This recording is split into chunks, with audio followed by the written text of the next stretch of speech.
Nós ministramos uma doutrina passada a respeito da religiosidade como um entorpecente para a consciência humana. Nós falamos aqui, inclusive no final nós dissemos, saia dela. Então nós ministramos a respeito disso aí, Apocalipse capítulo 18, verso 2 e 5. Só acompanhem, essa é apenas a introdução do que nós vamos falar nesta noite. Apocalipse capítulo 18, verso 2 e 5 diz assim: e clamou fortemente com grande voz, dizendo, isso o anjo que desce do céu, ele clama com grande voz, diz, caiu a Babilônia, a grande Babilônia, e se tornou morada de demônios, e coito de todo espírito imundo, e coito de toda ave imunda e odiável, porque todas as nações beberam do vinho da ira da sua fornicação, e os reis da terra fornicaram com ela, e os mercadores da terra se enriqueceram com a abundância de suas delícias. E ouvi outra voz do céu que dizia, sai dela, povo meu, para que não seja participante dos seus pecados, e para que não incorra nas suas pragas, porque já os seus pecados se acumularam até o céu, e Deus se lembrou das iniquidades dela. E nós falamos nesta ministração, se quiser dar uma voltinha com ele lá fora para esfriar, não faz mal não, viu? Nós falamos, amados irmãos, como a religiosidade como entorpecente para a vida do homem. O que quer dizer isso, pastor? Ontem dizia no Espinho, as pessoas, elas pulam 3 dias de carnaval. Quando é no 4º dia, que é a quarta-feira de cinza, está na porta da igreja colocando cinza na testa. Então isso para eles já é suficiente para eles saírem dali satisfeitos, livre, leve e solto. Por quê? Porque essa atitude adormece a consciência que diz, olha, você está errado, você pecou, você fornicou, você adulterou, você se drogou, você fez tantas coisas ruins. Mas eles tomam aquilo lá como uma coisa que purificou os seus pecados. Então adormece a consciência do sujeito ao ponto que ele não sente mais o pecado. Então ele peca e vai para a igreja, peca e vai para a igreja. Então muitos dizem que a Babilônia, alguns intérpretes, que essa Babilônia é o sistema que está aí, não vou citar o nome. Mas eu digo que é muito mais. Está no meio também evangélico, tá certo? Porque muitos vivem uma vida oculta e depois está na igreja dando uma justificativa para a consciência e sai daqui, não precisa colocar fundo não, tá? E sai daqui achando que está tudo certo. Então isso é um perigo. E o Senhor diz, sai do meio dela, sai da religiosidade. Não basta vir, não basta só cantar, não basta só participar dos departamentos, não basta só dar o dízimo, isso não é suficiente. E nós paramos por aí. E aí eu perguntei, Senhor, qual vai ser a próxima doutrina? E durante uma semana o Senhor me pegou num assunto a respeito da graça. Eu achei isso maravilhoso. E aqui nós ministramos a respeito da graça. Que a graça, amados irmãos, ela é inteiramente gratuita, por isso se chama graça. Nada do que nós viemos a fazer será suficiente para nós conquistarmos salvação para a nossa alma. E tem muita gente aí querendo dar trocados para Deus, servir um serviço qualquer, atrás de conquistar os favores de Deus, atrás de alcançar a salvação diante de Deus. Então, se por um lado tem pessoas que vêm à igreja com atitudes, tentando justificar a sua consciência e conquistar um lugar no céu, existe aqueles que entendem que a salvação é inteiramente gratuita. É um dom de Deus, diferente do pecado. O pecado, ele é uma recompensa. Aliás, a morte é uma recompensa pelo pecado. O salário do pecado é a morte, ou seja, salário é aquilo que você recebe pelo que fez. Ou seja, você é merecedor da morte como consequência do pecado. Mas a salvação é dom gratuito de Deus. Ninguém recebe porque merece salvação. Então, pastor, o que é que eu preciso fazer? Simplesmente, o requisito é muito simples. É que nós venhamos a nos arrepender dos nossos pecados. Confessá-lo, deixá-los e seguir em obediência, submisso ao Espírito Santo, que é o Espírito de santificação. Não precisa fazer mais nada, apenas isso. Aceitar a salvação que vem de Deus. Abraçar a salvação, dizer como Davi disse, o que eu vou fazer. Então eu vou fazer o que? Vou beber do cálice da salvação. O cálice da salvação está aí. Aleluia. O vinho é o símbolo da alegria. Então Davi toma o cálice da salvação. Aleluia. Gratuitamente que é oferecido por Deus. Então é necessário que haja um arrependimento e um abandono do pecado. E assim receba gratuitamente a salvação que vem de Deus. Isso é graça. E eu pensei que parava por aí. O Senhor me deu uma terceira mensagem que eu vejo como uma continuação dessas duas mensagens. Qual é, pastor? Obras. A importância das obras. As obras, amados irmãos, elas são importantes em e não para. E aí onde há confusão. Porque tem muitas pessoas fazendo obras para alcançar salvação, obras para ser abençoado por Deus, obras para não tem nenhum valor, mas a obra em, ela tem muito valor. Quando é que a obra tem muito valor? Quando ela é feita em Jesus Cristo, ela tem algum valor. Mas quando nós estamos fazendo alguma coisa para Deus, e nem sempre é a vontade do Senhor. O que é que eu estou fazendo? Eu quero fazer algo para Deus. Deus não quer que você faça algo para Ele. Deus quer que você tenha em mente qual é a vontade dEle para a sua vida e assim cumpra esta vontade. Então, enquanto nós estivermos tentando fazer algo para Deus, nós não seremos bem-sucedidos. Mas quando nós entendermos qual é a vontade de Deus para a nossa vida, nós seremos sempre bem-sucedidos para a glória do nome dEle. Então, sobre isso que nós gostaríamos de falar nesta noite, sobre o valor das obras. Ela é muito importante. Tem pessoas, amados irmãos, que têm desprezado as obras. Por quê? Porque Paulo eloquentemente e profundamente nos ensina que as obras é morta, que ela não tem valor. E Paulo está certo. Por quê?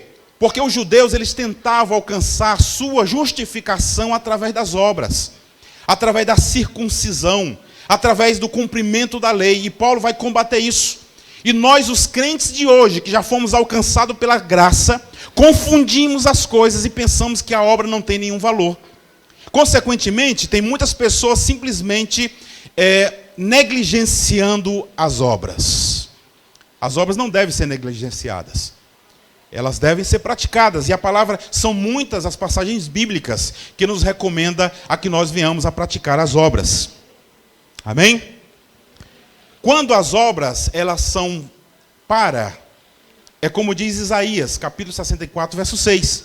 Diz, mas todos nós somos como imundo, e todas as nossas justiças são como trapo de imundícia. Todos nós murchamos como a folha, e as nossas iniquidades como um vento nos arrebatam. Irmãos, as nossas obras, tudo que nós fazemos diante de Deus é como um trapo imundo, fedido. Quando é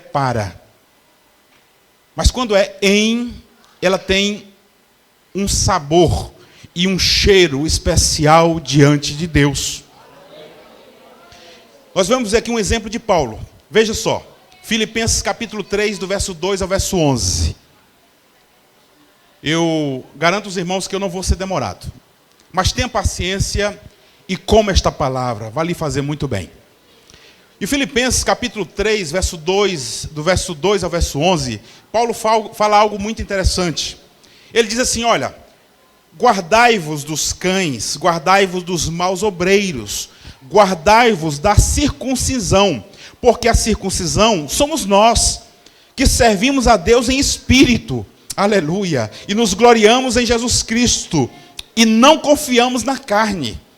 Ainda que também podia confiar na carne. Ele diz, olha, se eles podem confiar, muito mais eu. E ele vai dizer por quê. Ele diz assim, eu fui circuncidado ao 8º dia. Ou seja, ali no 8º dia, bem direitinho, como recomenda a lei. Fui circuncidado ao 8º dia da linhagem de Israel, da tribo de Benjamim, hebreus de hebreus, segundo a lei. Fui fariseu. Fariseu quer dizer piedoso, não é isso? Os piedosos, né? Os fariseus, os entendidos da lei. Segundo o zelo perseguidor da igreja. Segundo a justiça que há na lei, irrepreensível. Mas o que para mim era ganho, reputei-o por perda, por Cristo. E na verdade tenho também por perda todas essas coisas, pela excelência do conhecimento de Cristo, meu Senhor, pelo qual sofri a perda de todas essas coisas, e as considero como escória, para que possa ganhar a Cristo, e seja achado nele, não tendo a minha justiça, que vem da lei, mas o que vem pela fé em Cristo, a saber, a justiça que vem de Deus pela fé, para conhecê-lo, e a virtude da sua ressurreição, e a comunicação de suas aflições, sendo feito conforme a sua morte, para ver se de alguma maneira posso chegar à ressurreição dentre os mortos. O que é que eu acho interessante aqui, irmãos? É que Paulo, ele vai dizer o seguinte: toda a minha formação, toda a minha conquista, isso eu tirei como lixo, sem valor nenhum diante do Senhor. Mas veja bem, irmãos, essa condição de Paulo era favorável a ele em muitos lugares. Era o que permitia Paulo entrar nas sinagogas. Era o que permitia Paulo a ministrar nas sinagogas. Isso tinha valor ou não tinha? Diga para mim. Tinha um certo valor. Mas Paulo diz, olha, para mim é lixo. Isso tudo, para alcançar a salvação, não vale nada. Eu abro mão de tudo isso e abraço a fé em Jesus Cristo. Porém, na prática, isso tinha valor. Porque Paulo, na sua formação, certamente um homem que cursou um curso superior, falava muitas línguas, isso tinha valor. Mas tinha valor em. Amém? Você entendeu? Você não vai desprezar a sua formação. Se a tua confiança está naquilo que você faz, entenda, é lixo. Mas se aquilo que você tem, a tua experiência, a tua formação, é aplicado na obra do Senhor para glorificar o nome do Senhor, isso sim tem muito valor. Em Jesus, nossas obras têm valor, inclusive somos recompensados por isso. Apocalipse 22, verso 11 e 12, diz assim: e eis que cedo venho, e o meu galardão está comigo para dar a cada um segundo a sua obra. Jesus vai dizer em Mateus capítulo 16, verso 27, porque o Filho do Homem virá na glória de seu Pai, com os seus anjos, e então dará a cada um segundo as suas obras. Então haverá recompensa. Amém? O que esperava o Senhor daqueles servos a qual ele distribuiu os talentos? O que esperava ele? Você pode pensar junto comigo? Se você acha que obras não têm valor, o que esperava aquele Senhor que distribuiu os talentos e se foi? Quando ele retornou, o que ele esperava? O que esperava os servos daqueles dois senhores? Que o Senhor saiu, deixou a casa aos seus cuidados. É uma parábola, Mateus capítulo 24. Parábola dos dois servos. Ele saiu e deixou aos seus cuidados. O que esperava o Senhor quando ele retornou? Zelo pela obra. Ele esperava obras. Verdade? Mateus 24, 46, 47. Bem-aventurado aquele servo que o seu Senhor, quando vier, achar servindo assim. Em verdade vos digo que o porá sobre todos os seus bens. Aleluia. Ganhará mais confiança da parte do seu Senhor. Mateus capítulo 5, verso 16. Quando ele fala que a nossa luz deve resplandecer diante dos homens. O que é que Jesus quis dizer com isso? Mateus capítulo 5, verso 16. Ele esperava, amados irmãos, que as nossas obras, elas brilhassem diante dos homens. Então, obras. Nossas obras, amados irmãos, elas passam a ter valor em Jesus, porque passa a ser um resultado de um caráter transformado. Você está entendendo? O que o senhor quer dizer com isso, pastor? Quero dizer o seguinte, que as obras no crente transformados, ela existe naturalmente. A pessoa, ela não se torna sal simplesmente porque ela quer ser sal. Ela não se torna luz simplesmente porque ela diz, agora eu vou ser luz. Não é assim. Você é luz ou você não é luz, ou você é sal ou você não é sal. Você ser sal é uma consequência natural do caráter transformado na sua vida. As obras, ela é uma consequência natural na tua vida, que foi alcançado pelo sangue do Senhor, perdoado dos seus pecados. Aquele caráter velho que fazia coisas que não prestava, passa agora a ter uma outra atitude, aleluia, diante do Senhor e do mundo. E essa atitude traz glória para o nome do Senhor, porque aquele bêbado velho, aquele mentiroso velho, aquele veaco velho já não é mais, aleluia. O mundo vai ver isso e vai glorificar o nome do Senhor, porque somente Deus pode verdadeiramente transformar o homem. Então, me perdoa a expressão, não me venha com churumelas. Crente que mente, crente que rouba, crente que faz muitas coisas erradas por aí, isso é um símbolo de uma vida não alcançada. Eu ouso dizer isso, pela salvação. Sabe por quê? Porque salvação traz transformação de caráter.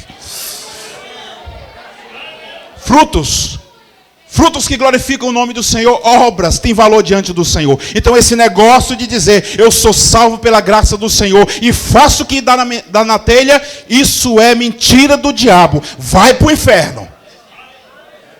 Agora, uma vida de caráter transformado, ela é refletida em boas obras, em boas ações, em boas atitudes. Socorro ao próximo, serve na igreja aos seus irmãos. Esse serviço aqui que foram distribuídos entre os irmãos, é um serviço de humildade, é um privilégio que o Senhor dá a alguns para servir a igreja do Senhor.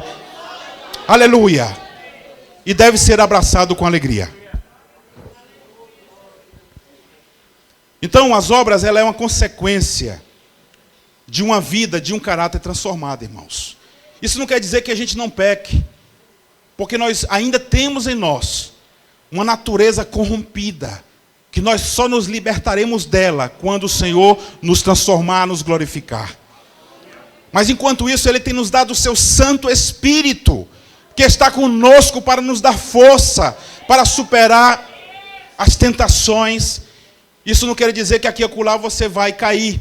Mas não fique no chão, se levante. Aleluia. E continue caminhando. Porque tem muito crente que cai e fica sentado, deitado, dizendo, Senhor, eu pequei, agora vou para o inferno. Enquanto você tiver vida, há esperança. Aleluia, beba do cálice da salvação. Aleluia, você tem um advogado diante do Pai para te dar outra vez perdão e você poder continuar caminhando, perseverando, lutando, combatendo, vencendo até aquele dia. Então, se as obras em Jesus são importantes, como devem ser elas? Rapidinho eu quero dizer para você como tem que ser as obras em Jesus. Não faça nada para ser abençoado. Não faça nada para ser abençoado. A bênção de Deus é gratuita sobre a tua vida. Faça as coisas como algo natural por aquele que foi alcançado pela maravilhosa graça e salvação. Ontem contei uma história e vale a pena repetir aqui. É uma fábula, não é uma fábula, é uma parábola. Porque uma parábola é uma fábula que tem uma verdade. E esta parábola é a seguinte, conta a história de um fazendeiro rico, muito famoso na região dele. E ele, com muitos alazões, aqueles cavalão bonito, cavalo árabe, tomou um e foi no mercado, onde ali era vendido escravos, muitos escravos. Então ele chega naquele mercado, desce do seu cavalo e começa a apreciar os escravos que ali estavam.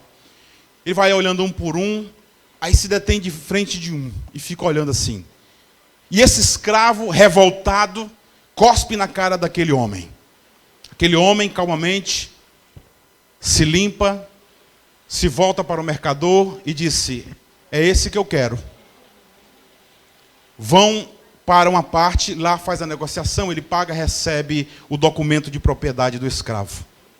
Então aquele homem retorna para o escravo e entrega aqueles documentos para ele e disse, tome, você está livre. Aquele homem simplesmente dá as costas, pega seu cavalo e parte. E ele vai cavalgando e sente que alguém o persegue. Ele para, olha para trás e lá vem aquele homem correndo atrás do cavalo. Ele para o cavalo, olha para o homem. Eu não já te falei, você está livre. E aquele homem com lágrimas nos olhos, olha para aquele senhor e disse, Antes eu servia por obrigação, mas agora eu quero te servir por gratidão. Bendito seja o nome do Senhor. Assim somos nós. Então o que nós devemos fazer, amados irmãos, é com gratidão no nosso coração, não é porque Ele já te deu. Bendito seja o nome do Senhor. Toma posse desta palavra nesta noite. Dá um pé no diabo e manda ele ir para lá. Aleluia, o sangue de Jesus Cristo te lavou de todo o pecado. E o que você vai fazer agora não é mais para glorificar o nome dEle. 3 características que tem que ter as obras para o Senhor e no Senhor. Primeiro, elas têm que ser feitas em humildade. Obras em exaltação não tem valor nenhum para o Senhor. Jesus, ele foi o exemplo. João capítulo 13, verso 3 a 5. 13 ao verso 15. Vós me chamais de mestre e senhor, e dizeis bem, porque eu sou. Ora, se eu, o Senhor e mestre, vos lavei os pés, vós deveis também lavar os pés uns dos outros, porque eu vos dei o exemplo, para que como eu vos fiz, façais vós também. Jesus não era só o mestre. Ele era o Senhor que se fez escravo. Ele era o Deus que se fez homem. Bendito seja o nome. Irmãos, não tem uma humilhação maior do que essa. E Jesus estava naquele dia, se curvando diante dos seus discípulos, tomando os seus pés e lavando. Esse era o serviço do empregado mais ralo que tinha na casa. Você sabe como é que chama esse empregado? No hebraico, latroses. Sabe o que significa latroses? Essa palavra está na Bíblia. Latroses. São 3 palavras para servo. Latrose, doulos e diácono. E a latrose é o serviço que glorifica a Deus. É o serviço de culto. Latrose, amados irmãos, é aquele que se dava o trabalho de limpar a privada. O trabalho mais sujo. Daí de onde vem a palavra latrina. Esse servo, latrose, é o servo da humildade. É o servo do serviço mais humilde, mais simples. Isso era o que Jesus estava nos ensinando. Sirva com humildade. Bendito seja o nome do Senhor. Sem exaltações. Tem muita gente aí que é uma bênção, mas você dá um cargo para ele, dá um cargo para ela, muda. Já não pisa mais no chão. Eu não digo que pisa sobre as pessoas, não, passa por cima das pessoas, porque vai voando assim, ó. Nem toca no chão. O serviço ao Senhor tem que ser feito com humildade. Irmãos, eu amo as pessoas que servem com humildade. Eu tenho dito aqui uma outra vez, eu tenho como exemplo para a minha vida. Os meus companheiros que andam comigo sabem como eu tenho uma certa dificuldade de aceitar certas posturas de alguns companheiros de ministério. Porque eu não consigo, sabe, irmãos? E não é porque eu sou bom, não. Não. Tentando agradar o meu Senhor. Aleluia.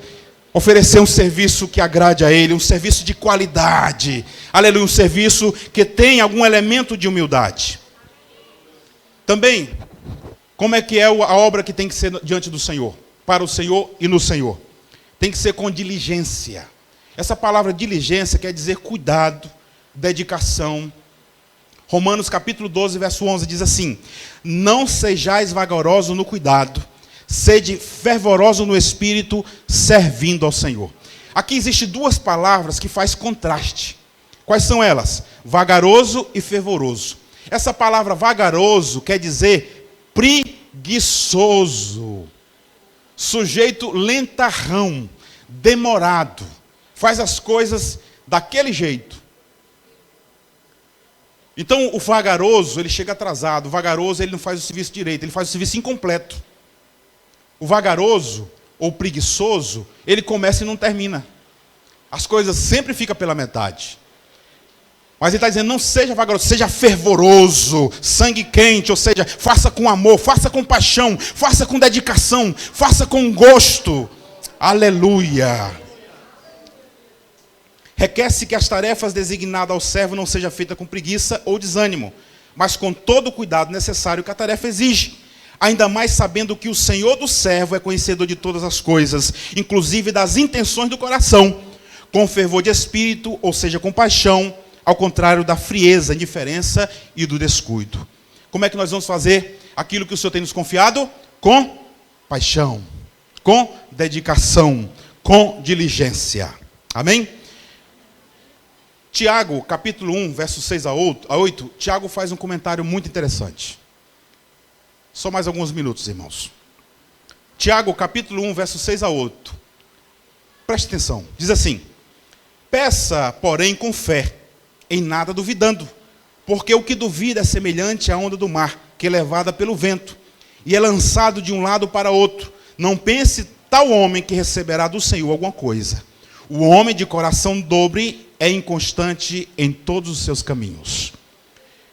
Claramente aqui, Tiago está falando daquele que ora ao Senhor, que pede duvidando. Mas no final ele faz uma asseveração, uma afirmação de validade geral. Ele diz: o homem de coração dobre é inconstante em todos os seus caminhos. Tiago está dizendo o seguinte: você vai pedir as coisas e pede com dúvida. Dúvida é a pessoa que está incerta, insegura. É como uma pessoa que não se firma bem nos seus dois pés, está inseguro. E ele diz: olha, o sujeito que é dividido, você tem aqui o lado esquerdo e o lado direito. Então o cara fica aqui em dúvida, ó. Não pense que tal vai receber alguma coisa do Senhor. Ele diz: olha, o homem de coração dobre, o homem do coração dividido, ele é inconstante em todos os seus caminhos. Ele não sabe se fica ou se vai. Ele não sabe se fica ou se vai. Sabe o que quer dizer isso? Você quer saber um sujeito inconstante?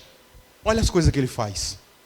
Uma coisa que ele faz de forma duvidosa, sem ânimo, sem coragem, todas as coisas que ele faz é do mesmo jeito.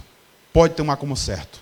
Existe uma história em 2 Reis, capítulo 13, versos 14 a 19, quando Joás, filho de Jeoás, ele procura o profeta Eliseu. O profeta Eliseu já estava velhinho, enfermo. Então ele queria saber como seria a sua batalha junto ou contra a Síria. Contra a Síria, não a Síria, contra a Síria. Então o profeta diz assim: ele pega a sua flecha. Ele pegou. Aí o profeta pegou na mão do rei e disse: lança a flecha. Aí ele lançou a flecha. Agora pegue o que sobrou de flecha. Ele pega. Agora golpeia a terra. Aí ele lá. Quando ele fez isso, a ira se acendeu no coração do profeta. Ele disse: como tu não foste, ou como você deveria ter golpeado 5 ou 6 vezes, como você só golpeou 3 vezes, só vai vencer 3 vezes. Depois o rei da Síria vai e vai te vencer. Por que o profeta se irritou? Por quê? Porque faltou determinação. Sabe, fez com dúvida. Tem que ter determinação.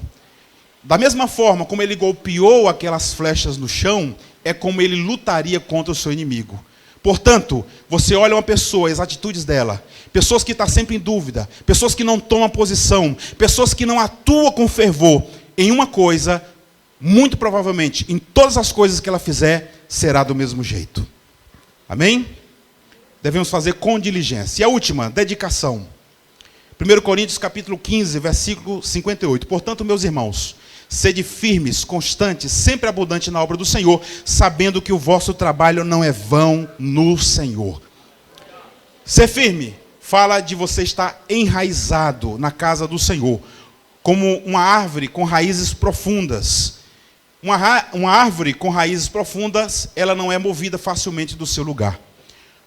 Uma obra feita com dedicação, você não é tirado facilmente do seu lugar. Vamos aqui tomar um exemplo. Vamos supor alguém chegar para a irmã Raimunda e dizer assim: irmã Raimunda, esse negócio de círculo de oração não dá certo. Ninguém vai. A senhora viu? 3 semanas, não foi, só a senhora, as irmãs companheiras. Somente vocês. A pessoa sabe que é verdade? Não vale a pena não. Eu vou entregar o meu cargo para outro. Mas quem está enraizado ali não se move facilmente. Não importa, é 2, é 3, é 4, é 1, mas está ali, firme, firme no seu lugar. Ninguém tira, ninguém abala, permanece no seu lugar. Por isso a obra só é agradável ao Senhor quando você está firme. Aleluia, só pode ser constante quem é firme. Constante, isso fala de foco, perseverança. As dificuldades, elas existem, elas se apresentam. Mas quem está enraizado, ele é constante. Aleluia. O círculo de oração é uma vez por semana, às terça-feira, não é isso? Toda terça-feira, consagração, todos os dias, exceto terça-feira, não é isso? Consagração todo dia pela manhã, pode vir. Tem irmãs aqui buscando a presença do Senhor. Constância, constância, constância. Aleluia. E por último, abundância. Você só pode ser abundante na obra do Senhor. Abundante nas obras que agrada a Deus. Se você for firme e constante.